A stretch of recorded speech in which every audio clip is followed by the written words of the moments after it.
আসসালামু আলাইকুম। পাপুলার এডুকেশন শিক্ষা বোর্ডের পক্ষ থেকে সবাইকে অনেক শুভেচ্ছা এবং স্বাগতম। আশা করি সবাই ভালো আছেন এবং সুস্থ আছেন। আপনাদের দোয়ায় আমিও আলহামদুলিল্লাহ ভালো আছি। আজকে আমরা ম্যাথমেটিক্স এর এমসিকিউ নিয়ে আলোচনা করব। ডিপ্লোমা এডমিশন কেয়ার প্রোগ্রামের ধারাবাহিক ক্লাসের অংশ হিসাবে আজকে আমরা ম্যাথমেটিক্স এর খুবই গুরুত্বপূর্ণ কিছু এমসিকিউ আজকে ক্লাসে সমাধান করব এবং পাশাপাশি এমসিকিউ গুলা কিভাবে শর্টকাটে সমাধান করা যায় সেই টেকনিক গুলো আমরা আজকের ক্লাসে শিখবো। তো আজকের এই ক্লাসটা আমাদের সকল শিক্ষার্থীদের জন্য খুবই গুরুত্বপূর্ণ একটা ক্লাস। যে একটা ক্লাস করলে আপনি আশা করি অনেক কিছু শিখতে পারবেন, অনেক কিছু জানতে পারবেন এবং আমাদের পরীক্ষার হলে আমরা কিভাবে টাইম ম্যানেজমেন্ট করতে পারি এই টাইম ম্যানেজমেন্টের ব্যাপারেও আজকে আমরা কথা বলবো ইনশাআল্লাহ। সো এই ক্লাসটা করার মাধ্যমে আমাদের ম্যাথমেটিক্স এর এমসিকিউ গুলো কোন থেকে আসতে পারে, কোন অধ্যায় থেকে আসতে পারে, কোন এমসিকিউ গুলো আমাদের জন্য বেশি গুরুত্বপূর্ণ, কোনগুলো আমরা কিভাবে সলভ করতে পারি, টাইম ম্যানেজমেন্ট কেমনে করতে পারি, এই সকল বিষয় নিয়ে আমরা আজকের ক্লাসে কথা বলবো। সো আশা করি আজকের ক্লাসটা সবাই অনেক বেশি মাত্রায় এনজয় করবেন। তো প্রথম যে প্রশ্নটা দেখতে পাচ্ছি যে 1 থেকে 19 পর্যন্ত মৌলিক সংখ্যাগুলোর গড় কত? আচ্ছা, তো প্রথমত আপনাকে কি করতে হবে স্যার? প্রথমত আপনার কাজ হচ্ছে এখানে ১ থেকে ১৯ পর্যন্ত যে মৌলিক সংখ্যাগুলো আছে সেগুলা কিন্তু লিখতে হবে, তাই না? ১ থেকে ১৯ পর্যন্ত কি কি মৌলিক সংখ্যা আছে তা লিখতে হবে। দেখেন ১ থেকে ১৯ পর্যন্ত কি কি মৌলিক সংখ্যা থাকতে পারে আমরা যদি একটু লিখি। যেমন আপনি দেখেন ২ হচ্ছে একটা মৌলিক সংখ্যা, ৩, তারপরে যদি বলি ৫, ৭, ১১, ১৩, তারপরে হচ্ছে ১৭, ১৯। এই যে আপনাকে যদি বলি যে ২ থেকে ১৯ পর্যন্ত মৌলিক সংখ্যাগুলো হচ্ছে এটা। এখন আপনাদেরকে এখানে একটা কোশ্চেন খুবই ইম্পর্টেন্ট। সবচেয়ে ছোট মৌলিক সংখ্যা কোনটা? এরকম কোশ্চেন কিন্তু আমাদের পরীক্ষায় থাকতে পারে। সবচাইতে ছোট মৌলিক সংখ্যাটা হচ্ছে ২ এবং এই ২ এর কিছু বিশেষত্ব আছে একটু বলি। যদি আপনাদের পরীক্ষায় প্রশ্ন আসে যে সবচেয়ে ছোট মৌলিক সংখ্যা, ঠিক আছে? সবচেয়ে ছোট মৌলিক সংখ্যা কত? তাহলে আপনি বলবেন ২। আরেকটা যদি বলা হয় জোড় মৌলিক সংখ্যা কোনটা? দেখেন ২ একটা জোড় সংখ্যা হওয়া সত্ত্বেও এটা মৌলিক সংখ্যা। তাহলে জোড় মৌলিক সংখ্যা, এরকম প্রশ্ন আপনার পরীক্ষায় থাকতে পারে যে সবচেয়ে ছোট জোড় মৌলিক সংখ্যা কোনটা? তাহলে এই ২ হচ্ছে সবচেয়ে ছোট মৌলিক সংখ্যা, একই সাথে সে জোড় মৌলিক সংখ্যা। ঠিক আছে? তাহলে দেখতে পাচ্ছেন তো যে আসলে ২ থেকে ১৯ পর্যন্ত মৌলিক সংখ্যা কত? অনেকে মনে করতে পারেন যে স্যার ১ হচ্ছে মৌলিক সংখ্যা। কিন্তু দুঃখের বিষয় এই একটা মৌলিক সংখ্যা না। ঠিক আছে? ১ কিন্তু মৌলিক সংখ্যা না, ২ হচ্ছে মৌলিক সংখ্যা। ২ থেকে শুরু করবেন। ২, ৩, ৫, ৭, ঠিক আছে? ১১, ১৩, তারপর হচ্ছে ১৭, ১৯ এবং মৌলিক সংখ্যা কাকে বলে? মৌলিক সংখ্যাটা কাকে বলে? যে সংখ্যাকে আপনি ১ এবং ওই সংখ্যা ছাড়া অন্য কোনো সংখ্যা দিয়ে ভাগ করতে পারবেন না বা ১ এবং ওই সংখ্যা ব্যতীত আর কোনো উৎপাদক নাই, তাকে কি বলা হবে? মৌলিক সংখ্যা বলা হবে। ঠিক আছে? সো আমরা এখানে ১ থেকে ১৯ পর্যন্ত মৌলিক সংখ্যা কয়টা দেখতে পাচ্ছি? ৮ টা মৌলিক সংখ্যা দেখতে পাচ্ছি। এই যে হচ্ছে আমাদের ৮ টা মৌলিক সংখ্যা এবং যেহেতু বলছে যে এগুলোর গাণিতিক গড় কত, তাহলে আপনি গাণিতিক গড় কেমনে বের করবেন? এই সবগুলা যোগ করেন, তাই না? এই সবগুলা কি করেন? যোগ করেন। যোগ কইরা মৌলিক সংখ্যা কয়টা আছে? ৮ টা আছে। আপনি ৮ দিয়ে ভাগ করেন। আমরা যদি খেয়াল করি, দেখেন এই যে এখানে কত হইছে? এখানে হইছে ৩০ আর এই ৩০, ৩০, ৩০, ৬০, তাই না? আর এখানে হচ্ছে কত? ১০, ৭০, ৬৭, ৭০, ৭৭। তো এই ৭৭ কে আপনি ৮ দ্বারা ভাগ করবেন। তাহলে কত হবে? ৮ নং ৭২, থাকে ৫ ৫০, ৬ ৪৮, থাকে ২, তাহলে এরপরে যায় কয়বার? ২ বার, পরে যাবে ৫ বার। এইটা আনসার। ঠিক আছে? তাহলে এটাকে আমরা যদি ২ আনি তাহলে হবে এইটা আনসার হবে। বড় গ নাম্বার। ঠিক আছে?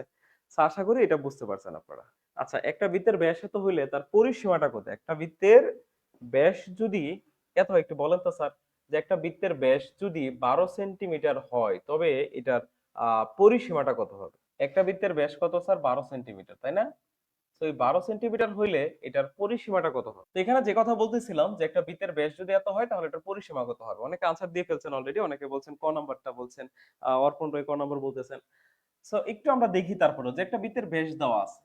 আমরা জানি বৃত্তের ব্যাসার্ধ, দেখেন আমি একই সাথে আলোচনা করতেছি বৃত্তের ব্যাসার্ধ, হ্যাঁ? বৃত্তের ব্যাসার্ধ এটাকে তো আমরা আর দ্বারা প্রকাশ করি। আর বৃত্তের ব্যাস হচ্ছে স্যার 2r। বৃত্তের ব্যাসটা কত? 2r, বা যেটাকে আমরা d বলতে পারি। তাহলে বৃত্তের ব্যাস যেহেতু কত আছে স্যার? ১২ সেন্টিমিটার, তাই না? তাহলে আপনি সরাসরি লিখবেন যে 2r সমান কত? ১২।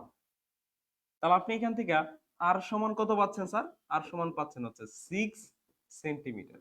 ওকে, তাহলে বলছেটা কি স্যার? পরিসীমা।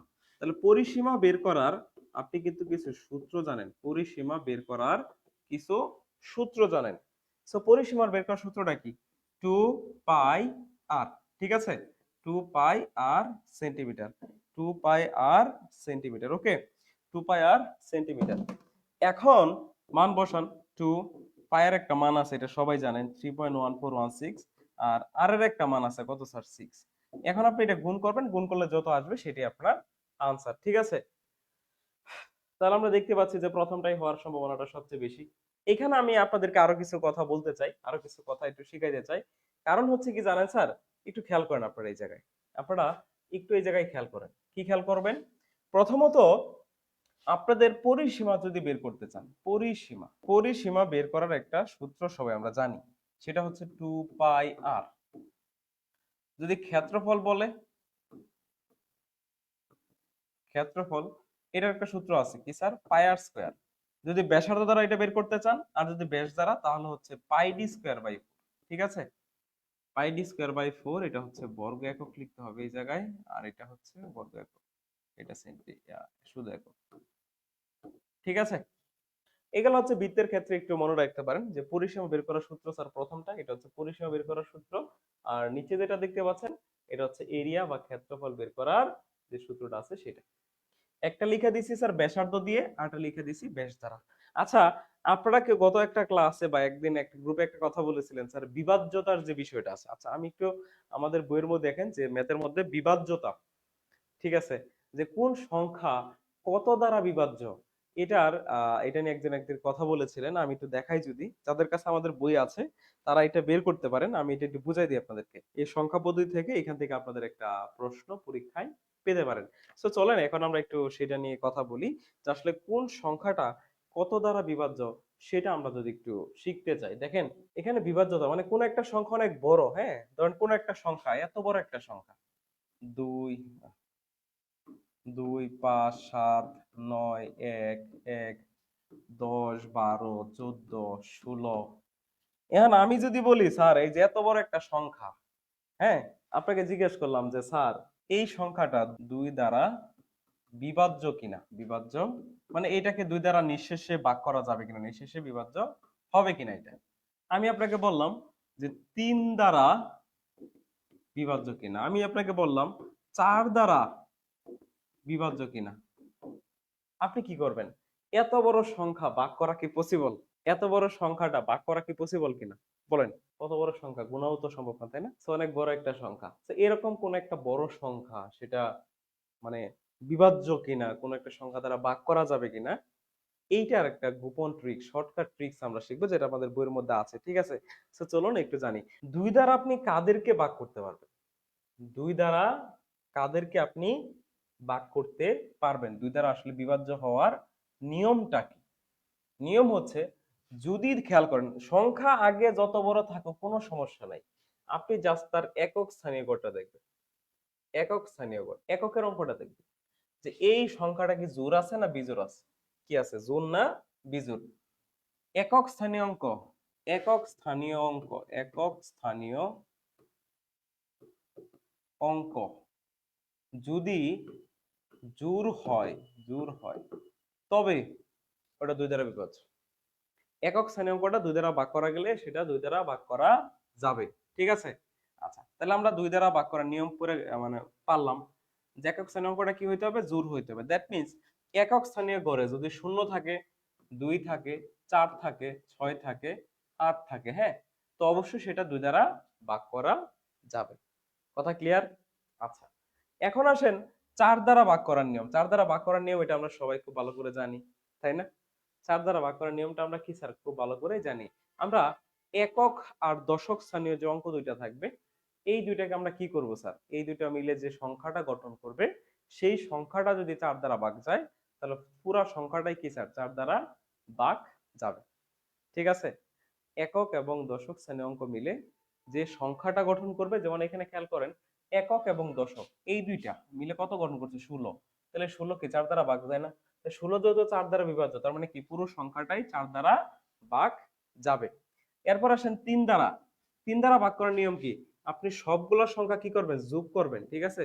যোগফল বের করবেন। এখানে যতগুলো অঙ্ক আছে সবগুলা ডিজিটের কি করবেন, যোগফল বের করবেন। এই যোগফলটা যদি 3 দ্বারা ভাগ করতে আপনি পারেন তাহলে 3 দ্বারা ভাগ যাবে। আপনি যোগফলকে যদি 3 দ্বারা ভাগ করতে পারেন তাহলে এই পুরো সংখ্যাটা 3 দ্বারা ভাগ হবে, ভাগ যাবে, ঠিক আছে। আর যদি না পারেন তাহলে সেটা ভাগ যাবে না। এখন আমরা এখানে যে অঙ্কগুলো আছে এগুলো একটু যোগ করে দেখি, হ্যাঁ। খেয়াল করেন কত আছে, 2 5 7 9, পরে আছে 1 1, 1 যোগ 1 যোগ 1 যোগ 0 যোগ 1 যোগ 2 যোগ 1 যোগ 4 যোগ 1 যোগ 6, যোগ করেন স্যার। 7 16 25 26 27 28 29 31 32 36 37, 37 আর 6 কত, 43। মানে এখানে যোগফল কত আসছে, 43। সবগুলা ডিজিটের যোগফল আসছে কত স্যার, 43। এখন এই 43 কে আমি কি 3 দ্বারা নিঃশেষে ভাগ করতে পারি, ভাগ যায় না স্যার, নিঃশেষে ভাগ যায় না। তা যেহেতু যায় না তাহলে এটা 3 দ্বারা বিভাজ্য নয়, যেহেতু যায় না তাহলে এটা কি স্যার 3 দ্বারা বিভাজ্য নয়, ঠিক আছে। যেহেতু ভাগ যায় না তাহলে এটা অবশ্যই 3 দ্বারা বিভাজ্য নয়। এরপর আসেন 5 দ্বারা ভাগ করার নিয়ম শিখি, 6 দ্বারা ভাগ দ্বারা নিয়ম শিখি। 5 দ্বারা বিভাজ্য, 5 দ্বারা কাউকে ভাগ করা যাবে কিনা এটার জন্য নিয়মটা হচ্ছে একক স্থানীয়র গড়ে, একক স্থানীয় যে অঙ্কটা থাকবে, হ্যাঁ, একক স্থানীয় অঙ্ক, একক স্থানীয় অঙ্কটা যদি 0 অথবা 5 থাকে, হ্যাঁ, কি থাকে স্যার, 0 অথবা 5 থাকে, সেটা 5 দ্বারা ভাগ যাবে। 6 দ্বারা বিভাজ্য, 6 দ্বারা বিভাজ্য, 6 দ্বারা বিভাজ্য। তো 6 দ্বারা বিভাজ্য আমরা কেমনে বুঝবো, নিয়মটা হচ্ছে স্যার যদি সংখ্যাটা 2 এবং 3 দ্বারা, 2 এবং 3 দ্বারা বিভাজ্য হলে, বিভাজ্য হলে 2 এবং 3 দ্বারা বিভাজ্য হলে 6 দ্বারা বিভাজ্য হবে। মানে কোনো সংখ্যাকে আপনি 2 দ্বারা ভাগ করতে পারেন, 3 দ্বারা ভাগ করতে পারেন, তখনই সংখ্যাটা 6 দ্বারা ভাগ করা যাবে, ঠিক আছে। আমরা দু একটা एग्जांपल দেখি নাকি, তাহলে একটা एग्जांपल দেওয়া যাক যে আসলে 5 দ্বারা কারে ভাগ করা যাবে কারে যাবে না। ধরেন এরকম একটা সংখ্যা খুব বড়, 5 51 52 53, ঠিক আছে, লাস্টে দেখলেন 30 লেখা আছে, ঠিক আছে। এ দেখেন কত বড় একটা সংখ্যা, তাই না। এই সংখ্যা লাস্টে কি আছে দেখেন, আপনি খালি এ আগে কি আছে এটা দেখার দরকার নাই, আপনি কি দেখবেন, এই যে এই একক শ্রেণীর গড়টা দেখবেন, যে একক শ্রেণীর গড়ে কি আছে। তো আমরা দেখতে পাচ্ছি শূন্য আছে, যেহেতু শূন্য আছে আমি বলছি শূন্য অথবা 5 থাকলে সেটা 5 দ্বারা বিভাজ্য হবে। তো শূন্য যেহেতু আছে এবং তাহলে এটা অবশ্যই 5 দ্বারা ভাগ করা যাবে। এখন 6 দ্বারা ভাগ করা যাবে কিনা সেটা আমি কেমনে দেখবো, সেটা দেখবো 2 এবং 3 দ্বারা ভাগ করা যায়। তা 2 দ্বারা ভাগ করবো কেমনে, যে একক স্থানীয় গড় জোড়া আছে কিনা, হ্যাঁ জোড়া আছে, তাহলে 2 দ্বারা ভাগ করা যায়। এখন দেখবো আমি 3 দ্বারা ভাগ করা যায় কিনা। 3 দ্বারা ভাগ করার সিস্টেমটা কি, এদের যোগফল বের করতে হবে। তাহলে কত হয় দেখি, 5 5 10 11 16 18 23 26 27 32 34, 34 আর 9 হচ্ছে আপনার 43 46, তাই না। তো 46 কে দেখেন 3 দ্বারা ভাগ করা যায় কিনা, 46 কে আপনি হচ্ছে 3 দ্বারা ভাগ করতে পারেন কিনা, ঠিক আছে। তো 46 তো 3 দ্বারা বিভাজ্য নয়, তাহলে এই সংখ্যাটা 2 দ্বারা ভাগ করা গেলেও এটাকে আপনি 2 দ্বারা ভাগ করতে পারতেছেন, কিন্তু 3 দ্বারা তো ভাগ করতে পারতেছেন না। তার মানে এই সংখ্যাটা 6 দ্বারা বিভাজ্য হবে না, ঠিক আছে। আরেকটা সংখ্যা আছে দেখেন আমাদের বইয়ের মধ্যে, সেটা একটু বুঝাই দিই। সেটা হচ্ছে 9 দ্বারা বিভাজ্য। 3 আর 9 সেম নিয়ম, 3 আর 9 একই নিয়ম, ঠিক আছে। 3 আর 9 একই নিয়ম। তো যোগফলটা 3 দ্বারা ভাগ করা গেলে 3 দ্বারা বিভাজ্য হবে, যোগফলটা 9 দ্বারা ভাগ করা গেলে 9 দ্বারা বিভাজ্য হবে। তো আশা করি আপনাদের এই পর্যন্ত ক্লিয়ার নাকি, এই যে বিভাজ্যর যে বিষয়টা ছিল, আমি আশা করি এটা আপনাদেরকে বুঝাতে পারছি। স্যার এটা একটু খেয়াল করেন, কি বলছে ভালো করে খেয়াল করেন। একটি দ্রব্য 20% ক্ষতিতে আপনি বিক্রয় করছেন, হ্যাঁ, 20% ক্ষতিতে বিক্রয় করা হলো, তাহলে এই ক্রয় মূল্য এবং বিক্রয় মূল্যের অনুপাত কোনটি, ঠিক আছে। ক্রয় মূল্য এবং বিক্রয় মূল্যের অনুপাত কোনটি, ক্রয় মূল্য আর হচ্ছে ক্রয় মূল্য আর বিক্রয় মূল্যের অনুপাত কত হবে, 20% ক্ষতি। 20% ক্ষতি মানে কি বলেন, 20% ক্ষতি মানে আপনি 100 টাকার একটা জিনিস 100 টাকায় কিনছেন, তো আপনার ক্রয় মূল্য ছিল কত, 100 টাকা, কিন্তু আপনি 20% ক্ষতিতে বিক্রি করছেন, তাই তো? তো 20% ক্ষতি মানে আপনি বিক্রি করছেন কয় টাকা দিয়ে? 80 টাকা। আপনি 100 টাকা 20 বাদ দেন, থাকবে 80। তাহলে এইটা হচ্ছে আপনার ক্রয় মূল্য, এটা হচ্ছে আপনার বিক্রয় মূল্য। সো এই দুইটারে 20 দ্বারা ভাগ করা যায়। 100 রে 20 দ্বারা ভাগ করলে 5 থাকে, 80 রে 20 দ্বারা ভাগ করলে 4 থাকে। তাহলে অনুপাতটা হবে 5:4। তাহলে কোথায় আছে? খ নম্বরে। সো খ নম্বর হবে এক্সাক্ট আনসার। সো অনেকে আবার বি নাম্বার বলেছেন, অসংখ্য ধন্যবাদ যারা বি বলেছেন। যারা বি নাম্বারটা বলেছেন অসংখ্য ধন্যবাদ। এইটা বলেন, এটা কত হবে বলেন তো? এখানে ভগ্নাংশটা দেখছেন, এটা কিন্তু একটা পৌনঃপুনিক ভগ্নাংশ। 0.6৯ পৌনঃপুনিক, এটা সমান কত বলছে? এখানে একটা পৌনঃপুনিক আছে। তাহলে পৌনঃপুনিক ভগ্নাংশটাকে স্বাভাবিক ভগ্নাংশে কেমনে প্রকাশ করে? আপনারা এখানে পৌনঃপুনিকটা দেখেন নাই, না দেখার কারণে অনেকে এইটা আনসার বলতেছেন। সো এখন একটু খেয়াল করেন, এটা কেমনে তুলবেন। আমরা জানি পৌনঃপুনিকের জন্য কি দিতে হবে স্যার? একটার পর পূর্ণমণিক আছে, একটা নয়। যে কয়টা নাই এই কয়টা শূন্য। দশমিকের পরে যে কয়টা থাকবে না এই কয়টা কি দিবেন? শূন্য দিবেন, তাই না? এরপরে পূর্ণমণিক ছাড়া সংখ্যাটা লিখবেন, কত হচ্ছে? 69। পূর্ণমণিক ছাড়া আছে কত? 6, বাদ দেন 6। তাহলে হচ্ছে 63/90। কাটাকাটি করেন 7 দ্বারা। 7 দ্বারা যদি কাটি, সরি 9 দ্বারা যদি কাটি, 9×90, 7×9 63। তাহলে কত? 7/10। এটা হবে আনসার, ঠিক আছে? একটি বর্গের ঘূর্ণন প্রতিসমতার মাত্রা কত? এটা বুঝেন, প্রশ্নটা বুঝেন। এই যে একটা বর্গ, এই বর্গটারে কত ডিগ্রি কোণে ঘুরালে এটা আবার এইরকমই হয়ে যাবে, ঠিক আছে? মানে এটা একটা বর্গ, এটার আপনি কত ডিগ্রি কোণে যদি ঘুরাইলে আবার এটা আগের অবস্থায় চলে আসবে। তো এই পৌনঃপুনিক ভগ্নাংশটা আসলে আমরা কাকে বলতেছি? ধরেন আমি যদি আপনাকে বলি যে আপনি 20 কে 3 দ্বারা ভাগ করেন, 20 কে 3 দ্বারা কি করেন? ভাগ করেন। এখন আপনি 20 কে যখন 3 দ্বারা ভাগ করবেন, তখন ভাগ করেন, দেখবেন 3 20-এর মধ্যে কয়বার যায় স্যার? 6 বার যায়। তারপর আবার কাটে নামাবেন, 3 6 কয়টা? 18। আবার কাটে নামাবেন 2, আবার কত হবে? 20 হবে দশমিক দিলে। তাহলে এরপরে দেখবেন 6 আসতেই থাকবে, বারবার 6 আসবে। তাহলে এই যে আপনি বারবার যে 6 আসতেছে, 6 লিখতে লিখতে আপনি আপনার খাতা কলম সব শেষ হয়ে যাবে, তবু আপনি এটাকে কমপ্লিট করতে পারবেন না। তবু আপনি এটাকে কি করতে পারবেন না? কমপ্লিট করতে পারবেন না। তাহলে যে সকল সংখ্যাকে এরকম ভাগ করে শেষ হয়ে যায় না, একই সংখ্যা বারবার পুনরাবৃত্তি হয়, বারবার আসে, ঠিক আছে, তখন আমরা সেটাকে বারবার না লিখে কি করি স্যার? তাদের একটার উপরে কি দিয়ে দিই স্যার? পৌনঃপুনিক দিয়ে দিই। তাদের একটার উপরে আমরা কি দিয়ে দিই স্যার? পৌনঃপুনিক দিয়ে দিই, ঠিক আছে? সেই হচ্ছে পৌনঃপুনিক ভগ্নাংশ। এখন কোন একটা পৌনঃপুনিক ভগ্নাংশ আপনি কেমনে তুলবেন স্যার? কেমনে তুলবেন খেয়াল করেন। একটু আগে যেটা দেওয়া ছিল 0.69, এটার পর পৌনঃপুনিক দেওয়া আছে। নরমালি যদি এটা একটা স্বাভাবিক ভগ্নাংশ থাকতো, আমরা কি করতাম? এই যে দশমিকের পরিবর্তে আমরা একটা 1 দিতাম, কয়টা ঘর আছে? 2টা, সেই জন্য 2টা শূন্য, আর উপরে যেটা আছে সেটা লিখে দিতাম। এটা হচ্ছে নরমাল কোন একটা ভগ্নাংশ বানানোর প্রসেস, সাধারণ যে ভগ্নাংশগুলো, দশমিক ভগ্নাংশকে। বাট এটার জন্য, এটা তো একটা পৌনঃপুনিক ভগ্নাংশ, সেই জন্য কি করতে হবে স্যার? কয়টা সংখ্যার উপরে পৌনঃপুনিক আছে বলেন? একটার উপরে পৌনঃপুনিক আছে।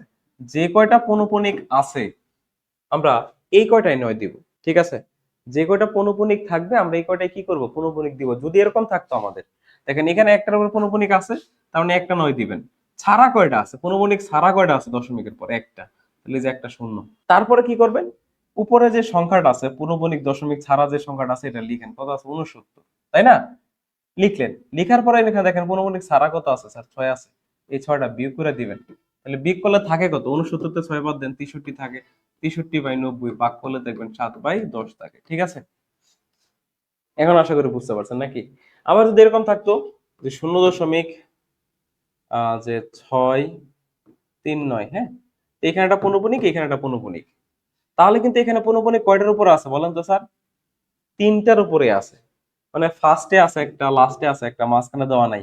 তার মানে বুঝতে হবে যে 3টার উপরে কি আছে স্যার? পৌনঃপুনিক আছে। সেক্ষেত্রে কিন্তু আপনার কি হবে স্যার? 3টা 9 হবে। সেক্ষেত্রে কি হবে? 3টা 9ই লিখতে হবে, ধরে নিতে হবে যেখানে 3টার উপরে কি আছে? পৌনঃপুনিক আছে। তো এই হচ্ছে পৌনঃপুনিক ভগ্নাংশ থেকে জেনারেল ভগ্নাংশে কনভার্ট করার নিয়মটা, ঠিক আছে?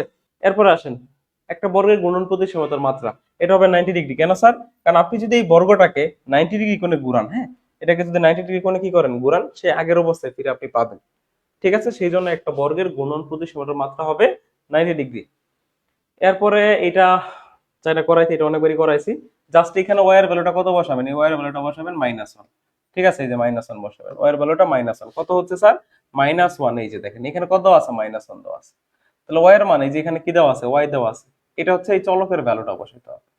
ইনপুট কত আছে, ওয়াই এর মান -1 আছে, আপনি পুরো সমীকরণ ওয়াই এর মান -1 বসান। ঠিক আছে, তাহলে কত আসে, -1 whole to the power 4 plus 5 into -1 whole square -3। So এখানে আসে কত, 1 আসে, আর এখানে আসে 5 ইন্টু 1 -3। সো 1 প্লাস 5 -3 সমান হচ্ছে 5 আর 1 6, 6 বিয়োগ 3 মানে হচ্ছে 3 থাকে। 3 কোথায় আছে স্যার, এই যে এটি আনসার। আপনাদেরকে আমি একটা কোশ্চেন করি, বলেন তো, এটা যদি পেরে থাকেন তাহলে এটা আমার বলেন, আমি আপনাদেরকে একটু মেধা যাচাই করি, দেখি আপনারা ফাংশন কেমন বুঝেন। এফ অফ এক্স সমান হচ্ছে 10 হলে এফ অফ 0 সমান সমান কত? এই স্যার একটু বলেন স্যার, এইটার মানটা কত? এই আমরা প্রশ্ন দেখে আনসারটা বলে ফেলি, একটু বোঝার চেষ্টা করি না। আমরা প্রশ্ন দেখে কি করব, এরকম একটা প্রশ্ন আছে, ক নাম্বারে দেওয়া থাকবে স্যার 0, হ্যাঁ, ক নাম্বারে দেওয়া থাকবে কি স্যার, 0 দেওয়া থাকবে। সো খ নাম্বার দেওয়া থাকবে ধরেন 12, আর একটা ক নাম্বার দেওয়া থাকবে ধরেন 10, ঠিক আছে, দেওয়া থাকবে কোনোটি না, এরকম একটা আনসার দেওয়া থাকবে। সো আমরা কি করব, আমরা খুব দ্রুত, হ্যাঁ, এটা সমান 10, এফ 0 সমান কত, 0, ক নাম্বার দাগাই দিয়ে আসবো খুবই কনফিডেন্সের সহিত। আলটিমেটলি কি, এই আনসারটাই আমাদের ভুল, সেই হচ্ছে ফ্যাক্ট। এই জন্য কি করতে হবে, একটু বুঝতে হবে। দেখেন, এই যে এফ অফ এক্স সমান যে আমাদের 10 দেওয়া আছে, এই এক্সটা কি স্যার, এই যে আমরা এফ অফ 0 স্যার, এই জিরোটা কোথায় বসাবো, এই জিরোটা বসাবো এক্স এর জায়গায়। আপনি খেয়াল করে দেখেন তো এই জায়গায় কোনো এক্স আছে কিনা, এক্স তো নাই, চলক তো কোথাও নাই। তো চলক যদি না থাকে আপনি কি জিরো বসানোর করতে জায়গা আছে? এটা তো কনস্ট্যান্ট, এটা তো একই থাকবে, এটার তো কোনো চেঞ্জ নাই। আপনি তো এক্স এর মান 0 বসাবেন, বাট এখানে কোনো এক্স আছে নাকি, নাই স্যার, এক্স কিন্তু কোথাও নাই। সো এক্স যেহেতু কোথাও নাই, সেজন্য এটার মান 10, এই 10ই থাকবে, কারণ এটা কনস্ট্যান্ট। ঠিক আছে, সেই জন্য এটার আনসারটা হবে কত স্যার, এই 10। সেই জন্য এটার আনসারটা হবে 10। ঠিক আছে, ওকে। ত্রিকোণমিতি থেকে এটা তো পারার কথা নাকি, এটা পারার কথা, এটা আশা করি সবাই পারবেন যে cos square theta minus sin square theta সমান যদি 1 হয়, তবে থিটার মানটা কত বের করতে হচ্ছে, তবে থিটার মান কত সেটা আপনাকে বের করতে হচ্ছে। কিভাবে করব দেখেন sir, cos square theta minus sin square theta সমান হচ্ছে 1 নাকি? আচ্ছা, cos square theta minus sin square সমান কি জানি, 1 মাইনাস cos স্কয়ার থিটা সমান হচ্ছে 1। আমরা কিন্তু পড়েছি sin square plus cos square সমান কত, 1। তাহলে sin স্কয়ার সমান কি হবে, 1 মাইনাস cos স্কয়ার। এখন একটু খেয়াল করি, cos square theta minus 1 plus cos square সমান 1। বা এখানে আমরা দেখতে পাচ্ছি cos স্কয়ার কয়টা আছে স্যার বলুন তো, দুইটা, 2 cos স্কয়ার থিটা সমান হচ্ছে 1 প্লাস 1 সমান কত, 2। তাহলে 2 cos স্কয়ার থিটা সমান হচ্ছে কত, 2। এই 2 আর একটু কাটা দেন, তাহলে cos স্কয়ার থিটা সমান কত পাচ্ছেন, 1 পাচ্ছেন। তাই cos স্কয়ার থিটা সমান যদি 1 হয়, তাহলে cos থিটা সমান কত হচ্ছে, 1। cos কত ডিগ্রি মান, 1, cos 0 ডিগ্রি, তাহলে cos 0 ডিগ্রি। তাহলে আপনি cos cos কাটা দিলেন, ঠিক আছে, তো থিটা সমান কত পাইলেন, 0 ডিগ্রি পাইলেন। তাহলে এটা থিটার মানটা কত, 0 ডিগ্রি, তাই না?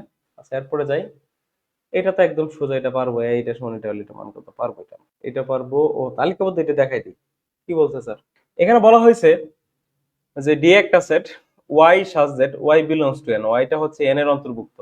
আগে আপনাকে বলতে হবে n সমান কি, কি বুঝেন? এবার এটা y এর একটা রেঞ্জ দেওয়া আছে, যে y টা হচ্ছে 5 থেকে বড়, 10 থেকে ছোট। ঠিক আছে, এটা একদম সোজা, 5, 6, 7, 8, 9, 10। যখনই আমাদের এই যে নিচে একটা ইকুয়াল চিহ্ন দেওয়া থাকে, তখন প্রান্তীয় ভ্যালুগুলো নিতে হয়। ঠিক আছে, তাহলে প্রান্তীয় ভ্যালু কত আছে, 5 আর 10, এই দুইটা নিবেন। যদি না থাকতো এটা, হ্যাঁ, তাহলে প্রান্তীয় ভ্যালুগুলো আপনি নিতেন না। তাহলে এটার আনসারটা কি হবে, ডি সমান হচ্ছে এটা। আর এখানে এন মানে বুঝি আমরা কি, স্বাভাবিক সংখ্যা। এন মানে কি, স্বাভাবিক সংখ্যা। ঠিক আছে, ন্যাচারাল নাম্বার। ধনাত্মক যে পূর্ণ সংখ্যাগুলো আছে, সেই ধনাত্মক পূর্ণ সংখ্যাগুলোকে আমরা কি বলি, ন্যাচারাল নাম্বার বলি। এটা আনসারটা হবে আমাদের ক নাম্বারটা। তারপরে এটার মধ্যক কত, বলেন মধ্যক কেমনে বের করে স্যার? মধ্যক বের করার নিয়মটা কি, মধ্যক বের করার নিয়ম কি বলেন? মধ্যক বের করার নিয়মটা হচ্ছে এদেরকে খুব সুন্দর করে সাজাবেন, সিরিয়াল ওয়াইজ সাজাবেন। ঠিক আছে, ক্রম অনুসারে সাজায় লিখবেন সিরিয়াল অনুযায়ী। তাহলে প্রথম কত আছে স্যার? 0, এই যে লিখলেন 0। তারপরে 1, তারপরে কত আছে? 2, তারপরে 3, তারপরে হচ্ছে 4, 5, 7, 10। কয়টা? 1 2 3 4 5 6 7 8। 1 2 3 4 5 6 7 8। আটটা না? আটটা সংখ্যা যদি হয়ে থাকে, মাঝখানে কত পড়ছে একটু দেখেন। আপনি যদি মাঝখান পর্যন্ত যান, তাহলে এই পাশে 3টা বাদ দেন, এই যে এই পাশে 3টা বাদ দিলাম, এই পাশের 3টা বাদ দিলাম, তাহলে মাঝখানে আছে কয়টা? এই দুইটা। এই দুইটার যে গড় না, এই দুইটার যে গড়, এই গড়টাই হবে কি এটার মধ্যে কত আছে? এই যেটা। তাহলে 4 3 যোগ করলে কত হয় স্যার? 7। 7 রে 2 দ্বারা ভাগ করেন, কত হয় স্যার? 3.5। এটা হবে গ নাম্বারটা আনসার। সো মধ্যক বের করার নিয়মটা কি? যখন এরকম একটা সিরিয়াল দেওয়া থাকবে, উল্টাপাল্টা সিরিয়াল থাকবে, আপনি প্রথমত সেটাকে একটু সোজা করবেন, মানে ক্রমানুসারে সাজাবেন। সাজানোর পরে যদি দেখেন যে টোটাল সংখ্যাগুলা, টোটাল কয়টা সংখ্যা আছে, যে কয়টা সংখ্যা এখানে যে কয়টা সংখ্যা দেওয়া আছে, এই সংখ্যাগুলো যদি আমাদের জোড় থাকে, টোটাল উপাত্তগুলো যদি কি থাকে? জোড় সংখ্যা থাকে, হ্যাঁ, জোড় হলে মধ্যক বের করার নিয়মটা হচ্ছে কি জানেন? n-তম পদ, সরি,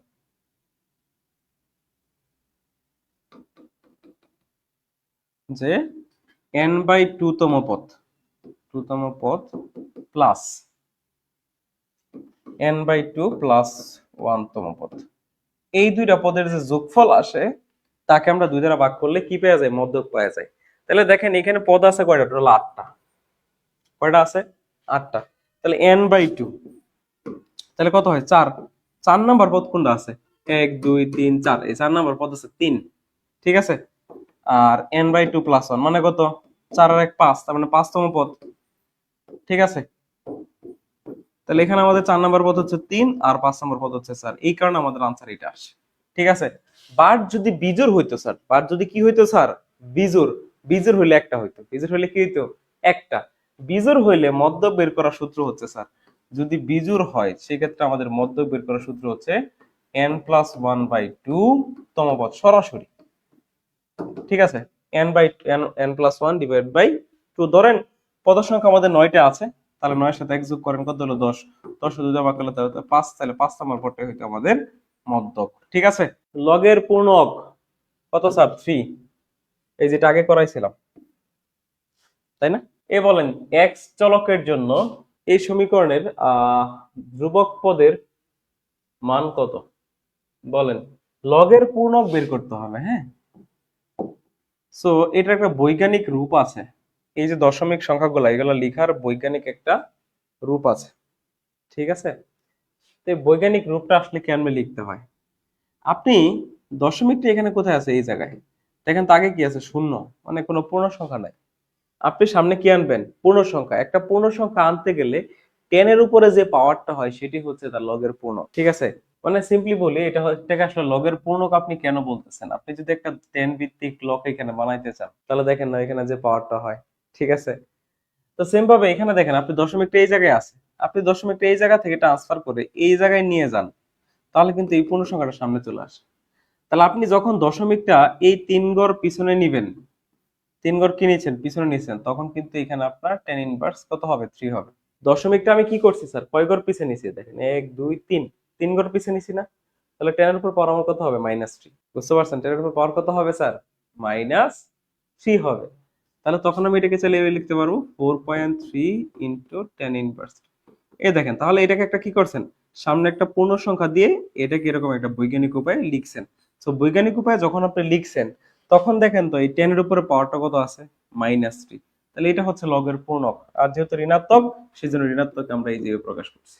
যদি ধনাত্মক আসতো এখানে, শুধু 3 আসতো, তাহলে আপনি 3 আনসার দিতেন। বুঝতে পারছেন? এখন আশা করি ক্লিয়ার।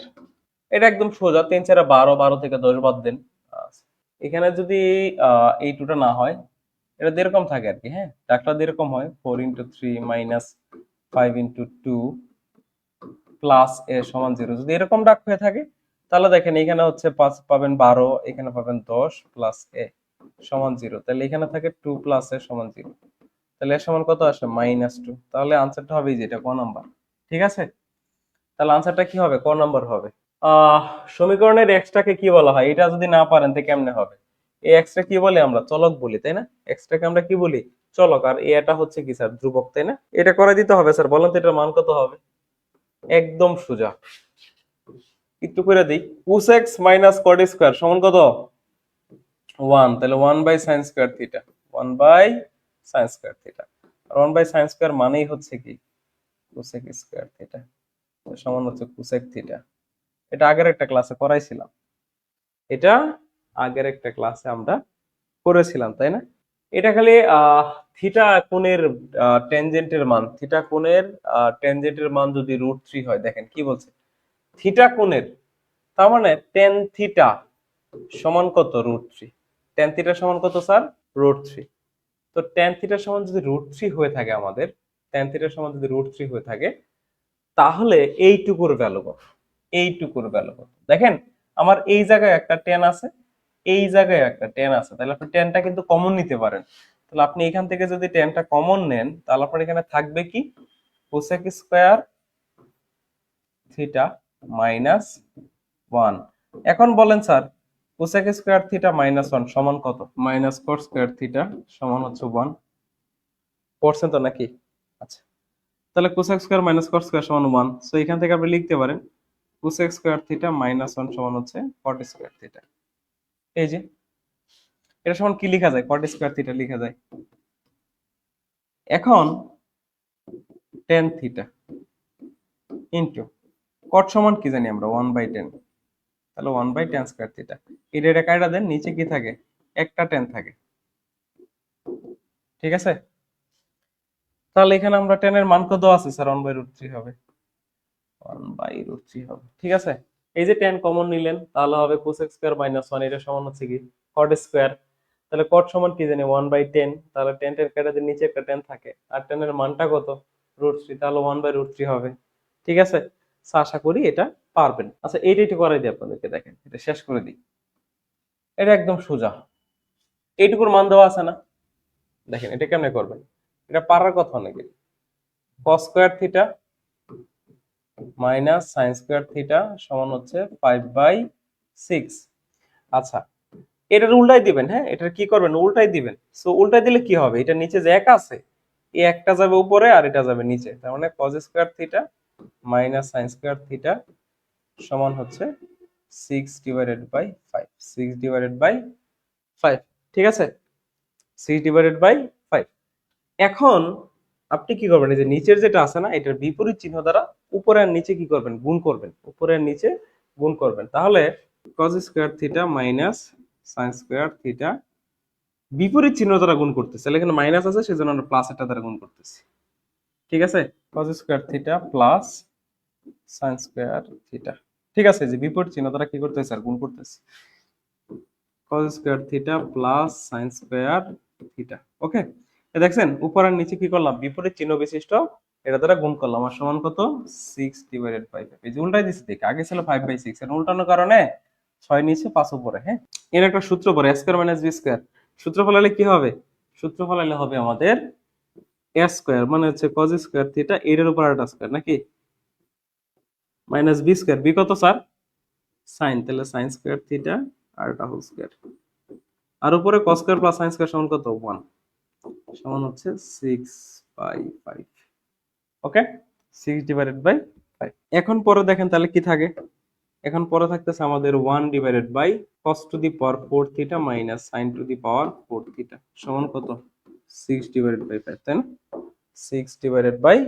এখন এটা উল্টাই দেন, উল্টাই দিলে কি হবে, cos⁴ θ -sin⁴ θ = 5/6। এইটাই কোথায় আছে, 5/6, এই যে খ নাম্বার, এটাই आंसर হবে। ওকে, এটাই आंसर। এটা যদি না পারেন তাহলে কেমনে, sin θ cos x - θ, তার মানে হবে এখানে cot θ √cos² θ sin θ into cot θ,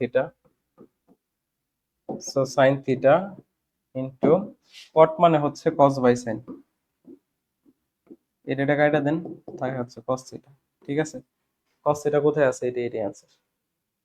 ওকে, আজকে আমরা এই পর্যন্ত শেষ করি। ইনশাআল্লাহ সামনে কোনো ক্লাসে আবার যদি সুস্থ থাকি ইনশাআল্লাহ আপনাদের সাথে আবার দেখা হবে, আলোচনা হবে।